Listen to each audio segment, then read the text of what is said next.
Heinz Felbrich spends most of his time these days sitting at home at Eastleigh near Southampton, enjoying a well-earned retirement. He's 87 now, and because that's sometimes the way of things when you pass 80, it's the moments of his youth that are often most clear in his mind. The years, for instance, when he was an Unteroffizier in a crack unit of the German army. The years when he and thousands of others like him swept through Europe on a tide of German victories. And the months when he and countless others nearly froze to death as the Germans strove and failed to capture Moscow. But by 1944, the war was going badly for Germany. Tens of thousands of captured German prisoners of war were imprisoned in the UK, among them Heinz Felbrich. They became the object of some interest to two Southampton girls, June Tull and her best friend, Amy. We were outside the camp on the road and they were inside the barbed wire. And we stood there with our bikes talking to them over the barbed wire. And what did you think of June the first time you met her? Well, she looked a nice girl. So I fancied her. We couldn't speak much English when I first met him. And how was your German? Non-existent. So how did you manage to communicate? Did you teach him English? Feet and hands. The prisoners had a curfew. They had to be back in camp by 8 o'clock, which made things difficult for Heinz and June. He used to get out though, didn't he, when he shouldn't be? Yes. How did he manage that?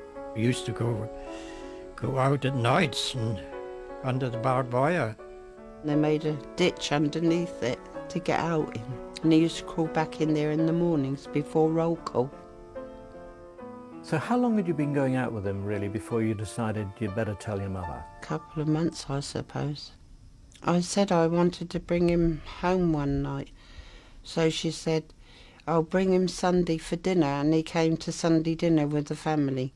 She liked me, yeah. I used to go down there every Monday to the washing. I bet she was pleased about that. Yeah. Yeah. She was fine at the time. At the time? At the time, yeah. Did things change? Yes, later. Eventually, a worried June told her mother that she was pregnant. I wanted to get married, and she was worried what her family and neighbours would say, because they were still very prejudiced then. She said, you please yourself, June, but she said, Heinz will get fed up with being here. He'll want to go home after a few months. You must have been worried sick. I was out of my mind. I didn't know what to do. Because, of course, you hate telling your parents. How old were you? I was 18, I think. 19 when we got married, yes. Were you afraid that you might lose him? Not in my heart, I wasn't, no. I knew he wouldn't go and leave me.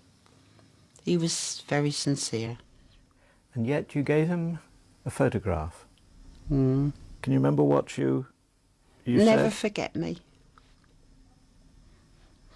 That was in case the commandant sent him back home.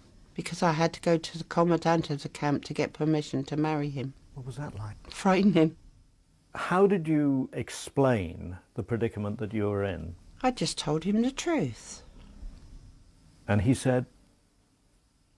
He heard it the day before that the Prime Minister announced that English girls could marry German prisoners of war, so it would be okay. That must have been a weight off your mind. It definitely was, and the next day I was down the registry office arranging the wedding for 3 weeks' time. Heinz and June were married at Southampton Civic Centre on August the 14th, 1947. And most of the prisoners of war came that wanted to. And the prisoner of war band played at our wedding as well. What sort of band was that? Oh, sort of a German umpire band. Very good, happy music. Oh, it's lovely. Everybody at the old camp, they'd done everything for us. And Amy and I stayed up all night doing the reception ourselves. What did you have? Oh, sausage rolls and the normal things, you know, sandwiches and stuff. We couldn't get a lot because things were still on ration then. Did you have a wedding cake? Yes, we did actually. Amy bought that for me as my wedding present.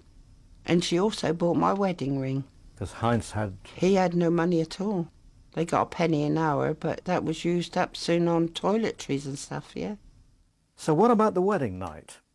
The wedding night, there was no wedding night. We had the reception until 10 o'clock, and then the prisoners all had to be in camp by then. They took me back to the camp and soon had to go home. That wasn't very good, was it? No, it wasn't very good. Altogether, though, a happy day. But in the next few weeks, those who knew June, and many who didn't, made their feelings about the wedding very clear. I had a load of hate mail, 2 big black sackfuls of it, and I took it to the police and asked him what I should do about it. And he said, just burn it and forget it. And did you? Yes, yes. Did you get any letters that supported you and wished you well? I got one, and that was from a couple in Chandler's Ford. What did they say? You can't help who you fall in love with, so we wish you all the best, and it was beautiful.